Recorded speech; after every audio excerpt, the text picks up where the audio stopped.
Washington. Oh, thank you. How does it feel to be in D.C. during such a politically divided time that we're living in?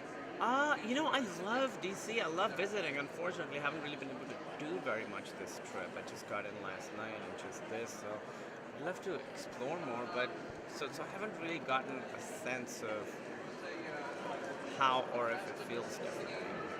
I'm working on a story on Hollywood fundraising ahead of the midterm elections, and you gave to Elizabeth Warren's campaign last year. What propelled you to donate this time around, and do you think the money from Hollywood is going to make a dent in the midterms coming up? I mean, I don't know if anything, if it's going to make a difference. I hope it will. I just look at the issues I care about and donate money to the people who will further those causes.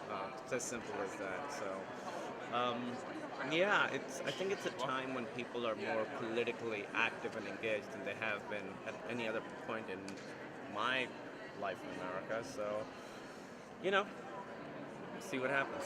Rooting for anyone early on for 2020? No, I think I'm pretty much just rooting against right now. Fair enough. Thank you very much. Thank you. Well, we're rooting for you, sir. One of the funniest people going today, Kumail Nanjiani. I want to know, do you have a favorite Seinfeld episode or moment involving Julia? I don't. There are so many. Well, the yada yada yada. I mentioned the best. Is pretty hard to beat. That's probably one of the greatest lines in the history of television. So that one's pretty hard to beat. Yeah. How would you, if you yada yada'd in the Big Sick, what would you yada yada over? The coma? Yada yada yada. Now we've been married 11 years. I think it's going to be a romantic comedy that goes down with the classics. I really thought it was so great. When did you and your wife decide, was it something all along you were like, oh, this story is so insane that we have to adapt it, or when did you guys actually say we're writing this into a screenplay? I think, we wrote the script for 3 years before we filmed it, and we were thinking about it, I would say a year or two before that, because, it was such a traumatic event. It took a little while to really recover from it.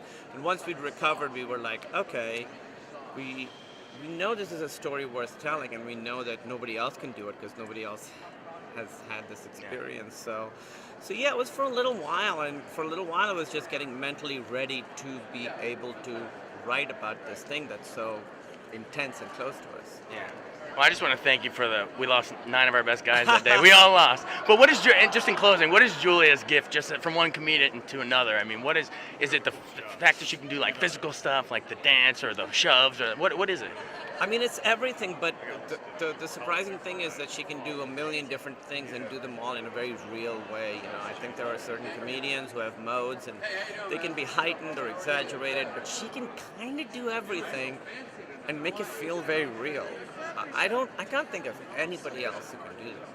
Awesome. Maybe you, but we'll see. Thanks, man. No. Appreciate well, it. Thank you.